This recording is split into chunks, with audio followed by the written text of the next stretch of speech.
Well, hey everybody, Nathan France out here on behalf of T&J Construction. T&J Construction, they listen well, they plan wisely, and they absolutely build for excellence. So what did they ask me to talk about today? We're talking about claims that typically originate in your bathroom. So I'm just on a regular residential bathroom, taking a look, doing a property inspection. So what do we have out here today? Let's talk about the toilet first. These are the common claims that you're going to find basically everywhere in the United States. A soft plug, such as toilet paper, a wet one, something that was flushed down that toilet that was not meant to be, because again, what's meant to go down a toilet is light paper and basically poo and pee, right? That's all that's meant to go down that toilet. So if you put anything else in there, traditionally we call it a soft plug. So what happens when you get a soft plug? The toilet plugs, right? You go to plunge it, maybe you hit the handle, and that water, that category 3 water it's classified as by the insurance company, begins to go everywhere in bulk.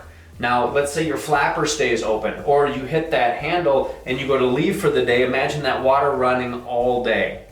That water now, right, has touched things it's not meant to touch. Cabinets typically are made out of MDF, medium density fiberboard, so they would need to be replaced. Another one that comes out of the toilet would be sometimes that flapper were to stay open, or it no longer has the reserve, right, the spillover, that any of that would have become plugged, so water again continuously runs throughout your house. The water supply line coming off the toilet is another very common one. It's a cost-effective one, or they took right that final piece that we're to seal right here onto the supply line, and they over tighten it. They don't hand tighten it. They use a tool so it breaks. Very, very common. Let's go to the tub. A lot of the tubs now are made by companies like Jacuzzi, right? They have all of these different fittings, guys, including that supply line. Well, if that gets over tightened and that ruptured, how would you know if that failed, let's say underneath your tub, on one of those Jacuzzi tubs? Very similar, as you can see behind me, the supply line going to the shower. Let's say that has ruptured. Well, how would you even know it until it starts dripping out a wall or dripping in through a ceiling? That, again, with a ruptured pipe, typically covered by insurance. Let's go ahead and rotate over to the cabinet. We've got everything in here from the P-trap, to the supply lines that are underneath that cabinet. Again, when those rupture in a one-time occurrence, we're not talking about maintenance, in a one-time occurrence, typically covered by insurance. In a bathroom, here's one that's unique, that is not typically covered by insurance any longer. Used to be, is no longer. You've got your wax ring where your toilet sits.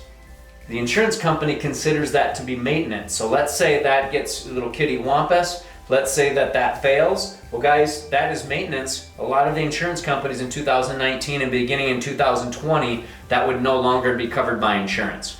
So in your bathroom, here's the summary. If you have water, bulk water where it's not supposed to be, step 1, shut the water off to the house, right? If you can get the shut-offs under the sink, there's a shut-off behind the toilet.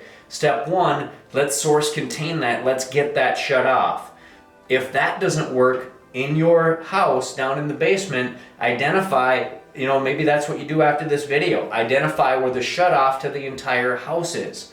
Now here's what's interesting. Sometimes those handles snap. Sometimes they're so old or corroded where they literally don't work and you can't get the water off to the house.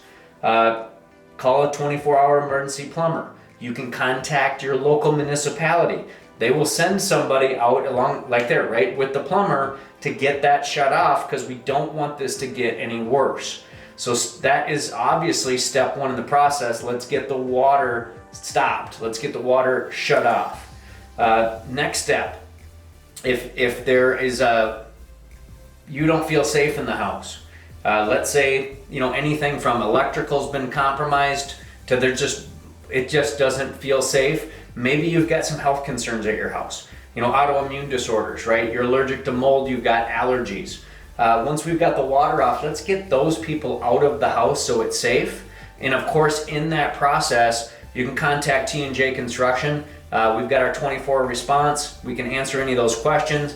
We can make sure that we're also including the insurance company. fire department, anything like that needs to be called. So if you just don't know, tnjconstructionmn.com. We can absolutely help you get that in the right place, because here's the last part. As a property owner, we have to do everything in our power to make sure that we're not only following the policy for your insurance, but that we're doing everything in our power to protect you in the home. Safety first, so thanks for watching this video.